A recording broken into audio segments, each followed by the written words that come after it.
Hvor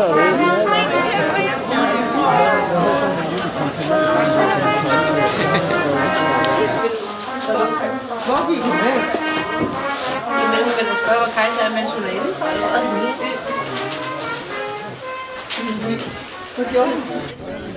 Okay, så jeg gør lige sådan her. Jeg vil gerne sige ja. Der er Esther, ja, det var heldigt. Jeg vil gerne sige hjertelig velkommen til Esthers konfirmation. Det bliver allerede mørkt.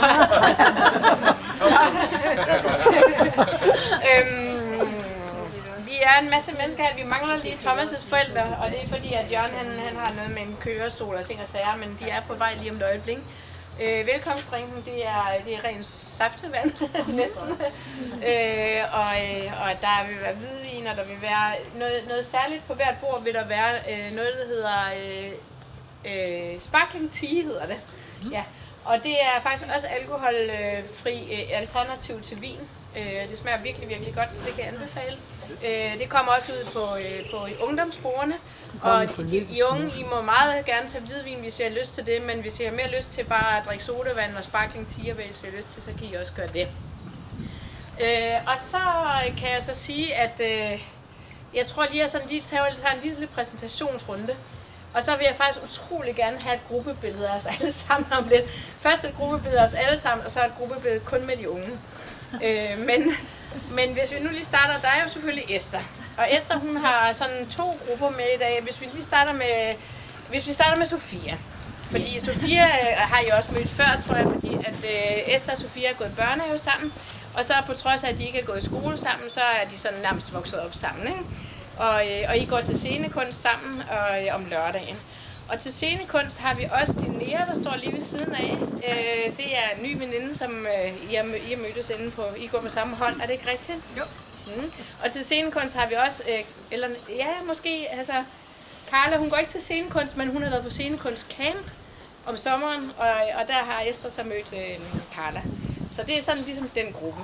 Så har vi også en anden helt gammel veninde der, det er Maja. Og Maja, hun bor lige over på den anden side, så Esther og Maja har også leget sammen altid, selvom I ikke har gået i børnehave sammen. Til gengæld kom I i skole sammen. Går ikke i skole sammen nu, men I er også blevet blokfløjte sammen og bor lige over for hinanden, ikke? Og så har vi den anden gruppe, det er musikunik-gruppen. Det er Esthers orkestervenner, og der har vi Ademina, eller Mina Lucy. Ja. Og hun spiller trompet, så er der Ingrid, hun spiller også trompet, så er der Victoria, hun spiller klarinet, og skal vist nok på orkester efter skolen efter sommerferien, er det ikke rigtigt? Ja. Og så har vi Billy på fløjte, er det ikke rigtigt? Og så har vi Kajsa på trompet. Ja. Og så har vi selvfølgelig Ellen, og så har vi Ellens veninde Sofie, som også har været med altid, fordi Ellen og Sofie har gået i dagpleje sammen, har gået i børnehave sammen og gået i skole sammen. Og nu går I ikke på samme gymnasium, men nu holder I sammen, ikke? Og så har vi, så kommer vi til, så har vi Thomas' familie, de står jo lige her. Det er Thomas lige ude og hjælpe morfar. Ja, men det går nok. Thomas' søster Gitte og Lars, og så har vi Maria der, og Kasper han er lige der. Det er fætter og kusine her. Og så har vi jo min familie, der er jo Andreas der, og så min bror, og så er der jo min mor og min far der. Og så har jeg jo faktisk også, er jeg også så heldig, at jeg har en faster Hanne der, og jeg har en næsten faster Jette, som er min fars kusine, men som bliver oplevet som en ekstra faster, ikke? Og der kom min svigerfar i fuld fart, og ja, Thomas kender I jo. Og så har jeg, hvor er Mikkel?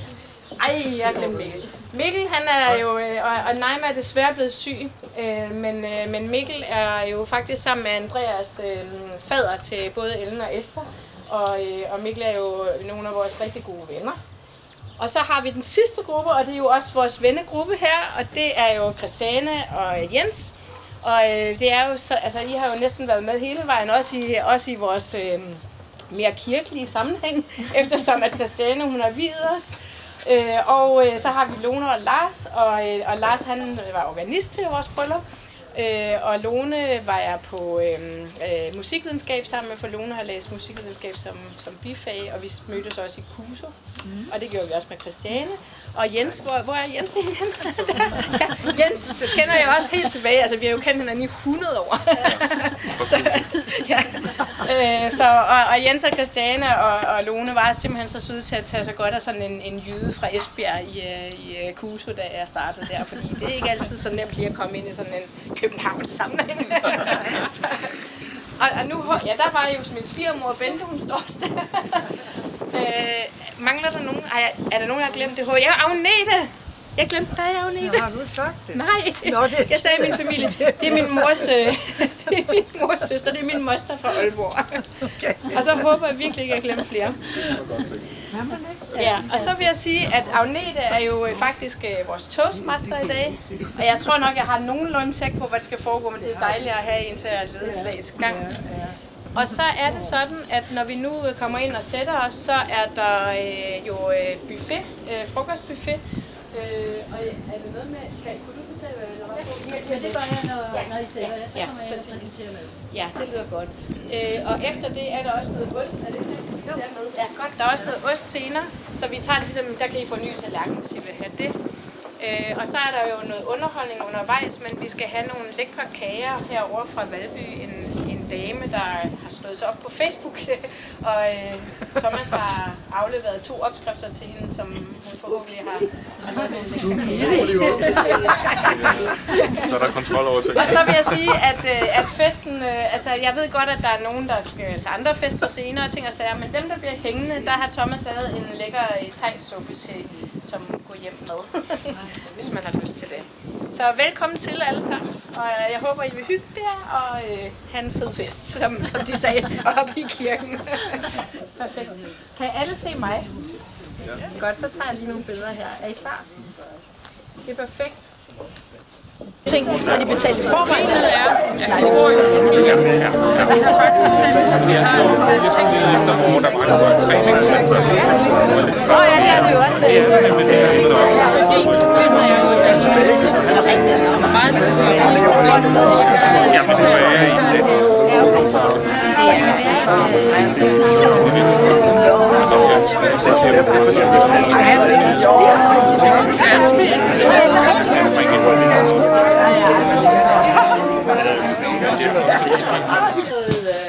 Prøvebagt laks med creme af stenbiderrogn og ramsløg. Og der er et fad af det. Ellers er der dobbelt af det meste. Fordi det næste, der står her, det er grillet havbars med fjordrejsauce og forårsløg. Det er der i hver ende. Der er 2 dernede. Og så kommer det næste her, der er kartofler. Og der er sådan noget sauce her til kartoflerne. Så det er... Hvor skal jeg se? Hvor er de henne? Nå, det kommer lige pludselig. Så er der de her. Det er dådyrterrin med kompot af løg og svampe. Og så her er der rimmet oksefilet med tomatsalsa og basilikumolie og høvlet parmesan. Og så er der de saltbagte kartofler med rosmarin og citron, og så er der en yoghurt agurk mynte dressing til. Og det er der altså også tilsvarende hernede. Så er der nogle salater. Der er den her, der hedder nyplukket salat med tørret tranebær og hvidløgsbrødskrotoner. Og så er der den anden her, som er perlespelt med granatæbler, friterede rødbeder og friske krydderurter. Tror du, vi kan finde ud af Og det er, hvad der er nu. Så senere så kommer der oste og smør og brød. Og så kommer der senere igen kage og kaffe, som Louise også sagde. Og der står lidt ekstra, der står en ekstra flaske vin heroppe, hvis der mangler. Og vi kommer rundt også og kigger, om der mangler vand og sådan noget. Og hvis der er nogen her, der vil have sodavand, så må I smide ind hos de unge. Velbekomme. Tak for det. Og sig til, hvis der er et eller andet, I mangler, så er jeg Tilde og jeg her.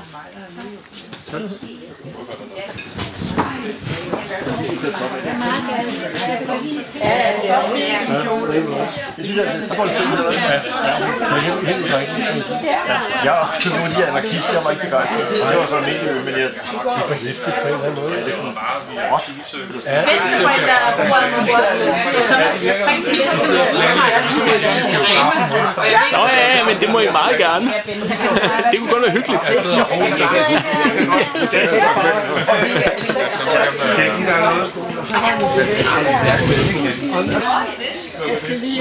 Hej Jette. Nå, om det er Jørgen.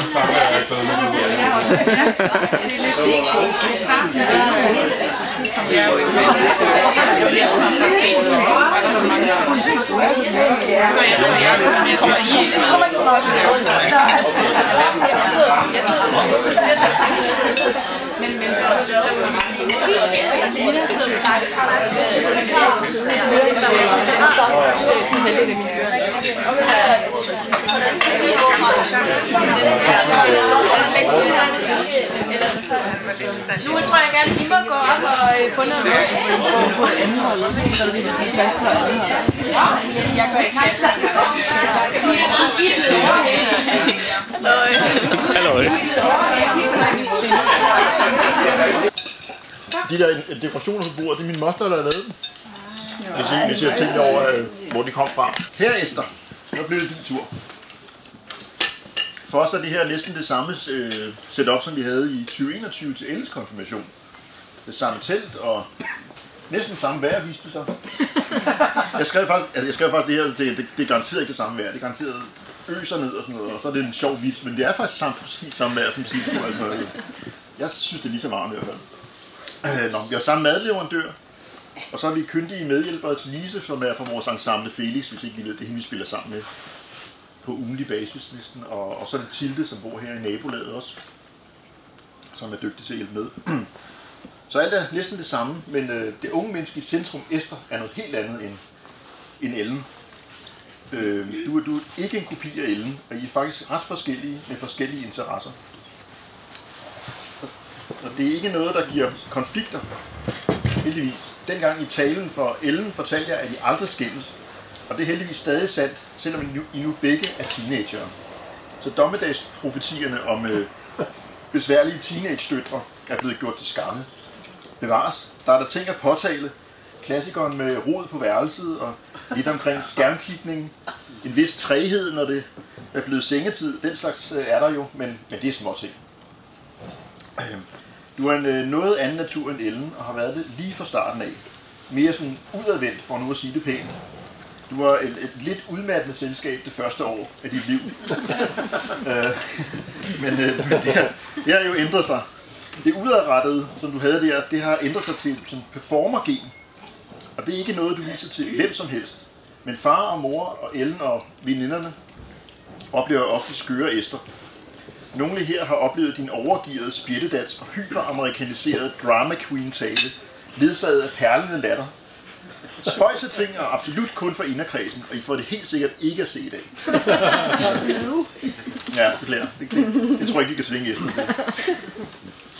Men hvad er det så ellers, der kendetegner dig? Jo, du er ukuelig og stædig på flere områder. Ukuelig i din jagt på søde sager.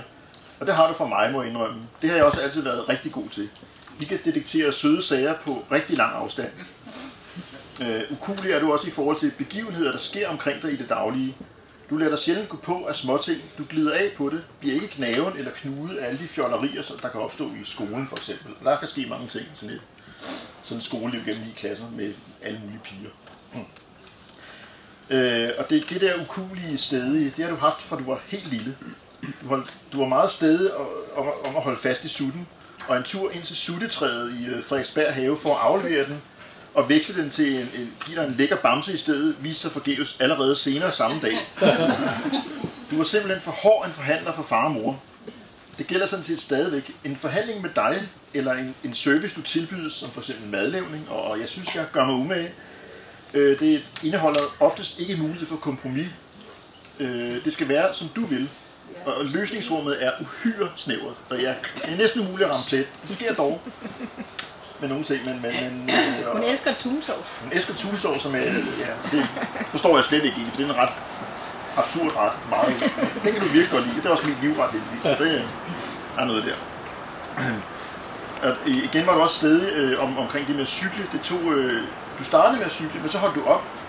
Og det tog dig lang tid at få dig ud af den der pause med din cykel. Der var ikke rigtig nogen anden grund til det, end at det synes, at det skulle du bare ikke. At hvis du nægter et eller andet, du giver ikke nogen forklaring, det siger bare nej.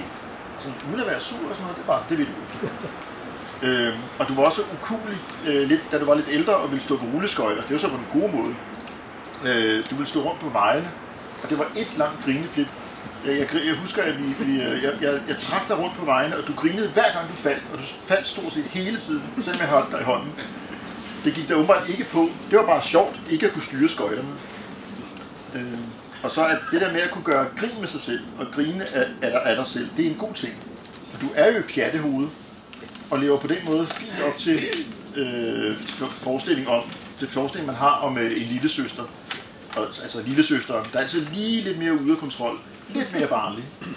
Men en ting har du på helt forunderlig vis helt styr på, og disciplin omkring, og det er tiden, fornemmelsen for tid. Du kommer aldrig for sent, eller sådan lige til øllet, som visse andre ynder det. Og der er jeg nok den type, og det er mærkeligt ikke at smitte af på Esther. Men, det er jo min tid.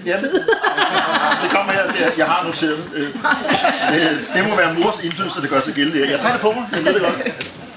Det er sådan en stil, jeg har. Nå. Men det har Esther. Esther, du kommer aldrig for sent. Det er helt utroligt. Jeg tror, at Ellen har afledt det der for mig. Jeg kan sige det nu, hvor vi smiler alle sammen. Der er heller ikke nogen slinger i valsen ved isboden. Det er gennem noget, har noget med konsekvens at gøre. Du er stedig, og der er ikke nogen slinger i valsen ved isboden, eller når det gælder tøjsmag. Du er ikke den vægelsende type, hvor Ellen og jeg kan gå helt kolde ved isbøtterne med 20 plus isvarianter. Er du altid hurtig til at vælge. Og tøjet, mange gange har du måttet returnere fra indkøb sammen med mor, uden gevinst, uden helt at vide, hvad du vil have.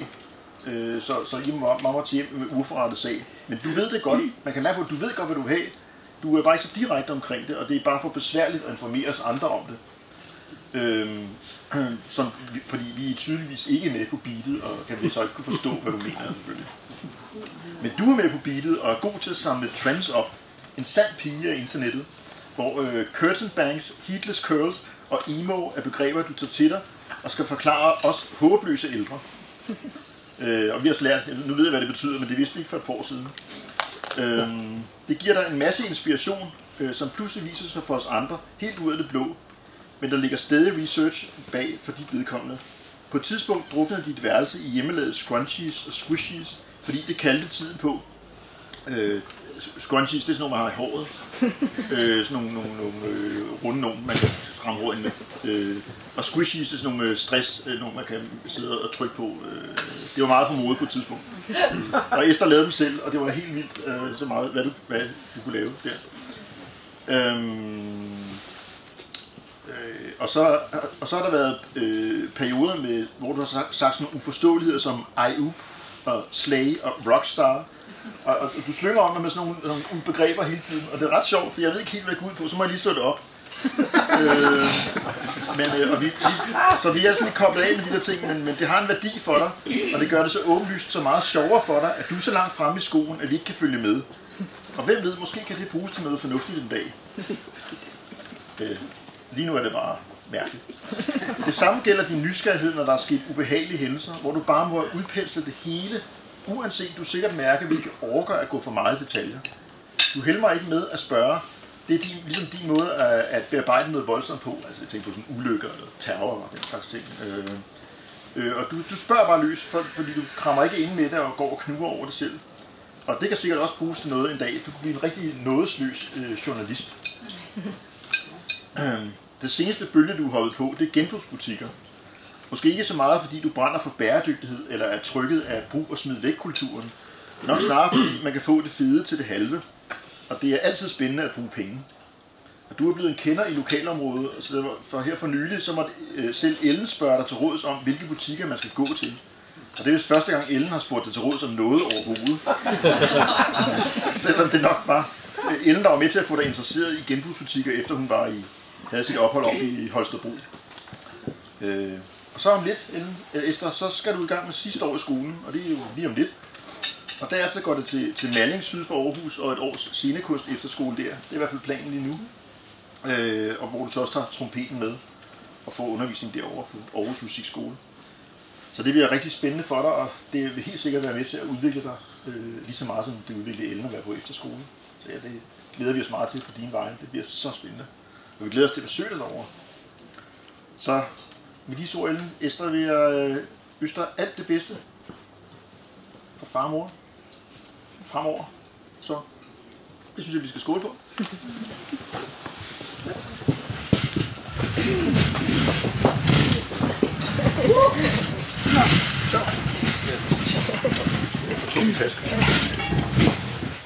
Esther, længe leve! Hurra! Hurra! Hurra! Skål. Skål. Skål. Tillykke. Det kommer altid nu. Sangen ligger i kassen, David. Nå. Men altså, hvad det hedder? Ja, den får du lige over. Så skal du åbne den, og så skal du åbne kassen. Okay, Der ligger foran der. Sangen.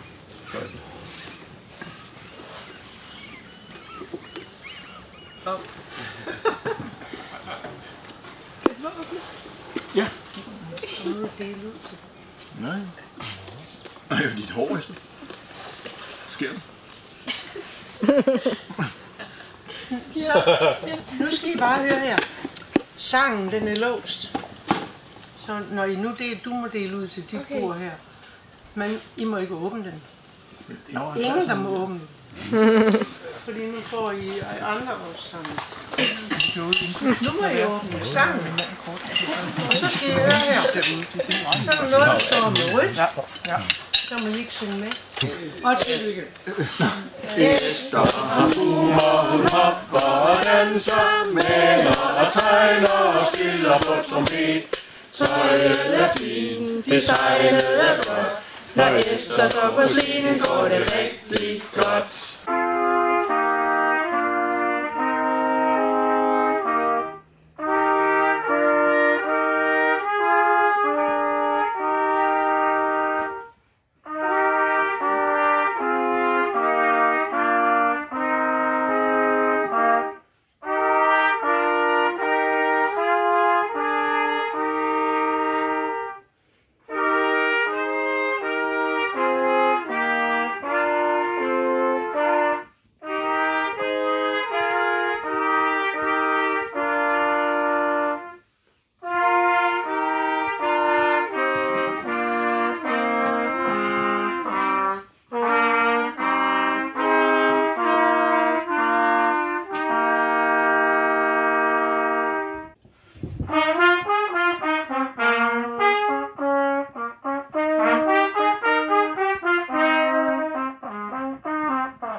Cello og Fagot, som var skrevet af Mozart til en af hans venner, som han mødte i München, hvor ja, hans ven var amatørfagotist. Ja. Ja.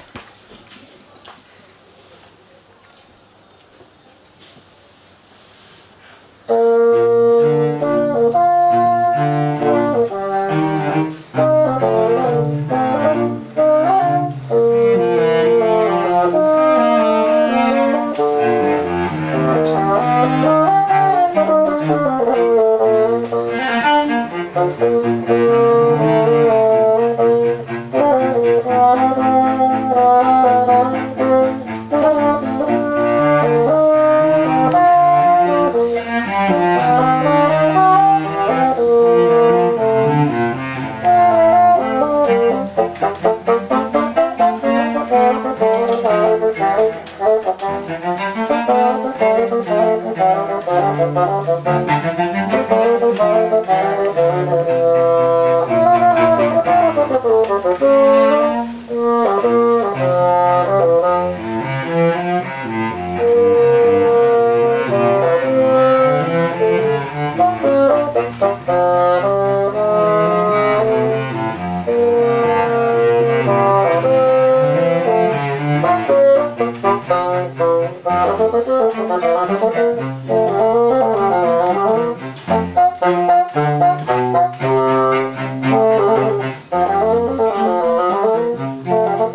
I vinterens kulde har jeg siddet og samlet en lille bog til dig. Og med den bog er der jo et brev. og inde i det brev står der sådan set bare, at selvom du ikke helt er sikker på, om du vil, så har vi i hvert fald tilbudt dig, at du enten må komme på en sprogrejse det næste sommer, eller til New York, fordi ungdomsskolen har sådan nogle rigtig fede tilbud med at komme ud. Og Ellen var på sprogrejse og havde en fest. Men det kan du jo tænke lidt over, Esther. Ja. Og så har jeg lavet den her bog til Esther, og den indeholder, I kan jo se den, men Esther får lov til at se den først, fordi den indeholder hele Esthers liv, fra hun blev født og til i dag. Og der er også sådan noget med alle Esthers kreative påhit her. og der er også det her med sutterne. Hvor er de henne? Hvor er de henne? Her kan I se, der var hun ude med sutterne. Ja. Men se, Esther, den er til dig. Kære Esther, hjertelig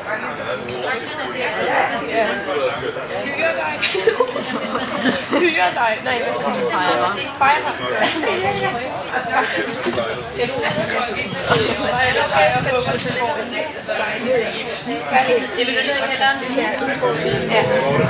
Så skal jeg lige... Hvor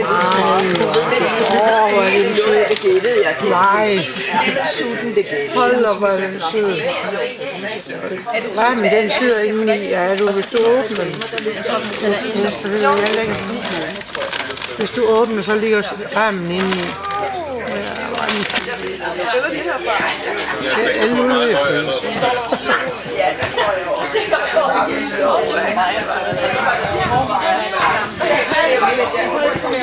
Nej, det er reelt. Jeg lægger lige det kan jeg. Nå, det er de der.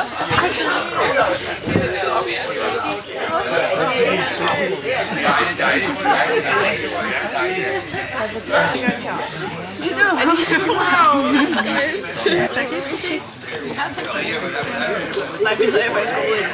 Det er tæt. Ej, ja! Oh my gosh! So guys.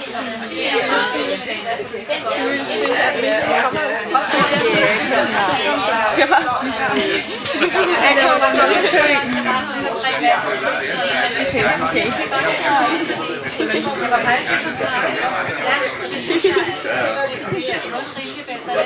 Ja. Jeg ved, hvad det er.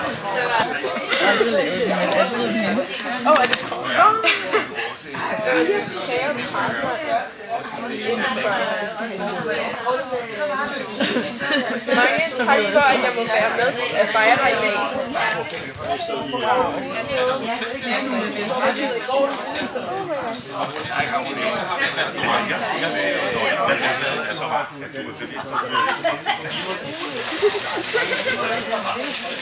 Jeg kan se, er det søde?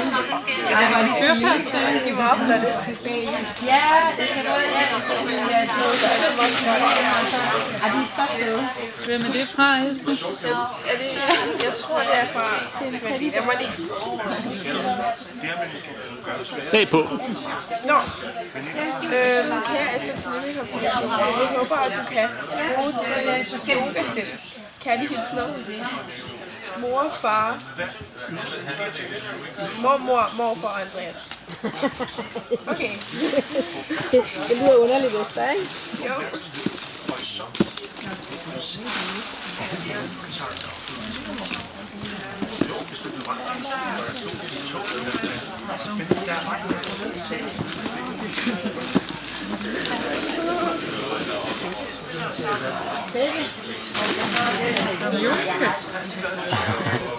Det behøver ikke at pakke mere ud nu, måske. Nej, det er rigtigt. Du kan lige vente den om, så du ser, der står yoga på den. Jo. Det er et yogasæt. Meget flot yogasæt. Ej, den er jeg virkelig glad for. Hvad er det? Ja. Det er jo også med, at vi lytter gerne.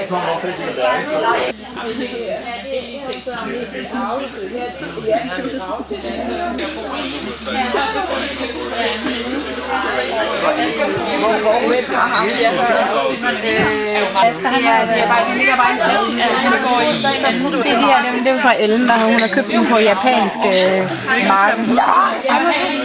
Hverdagen med, ikke? Det er sådan nogle små er det ikke fugle, eller? Jo, det er svært. Ej, hvor er det? Det er det samme som dem Ellen har lavet. Det er Fordi hun er ret generet. Men det er hun ikke, hun er sammen med de skrøbkrammer. Men du kan jo se, at du har da også oplevet noget. Ja, det er sjovt.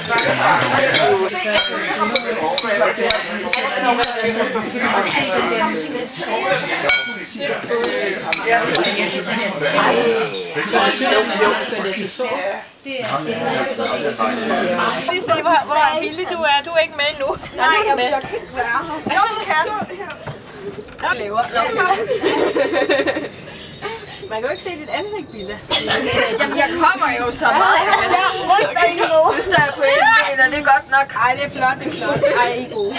Jeg kan sende det til Esther, så. Ej, de har sgu ikke lavet til at sidde med i. I må ikke hoppe med, fordi I er nok ret mange.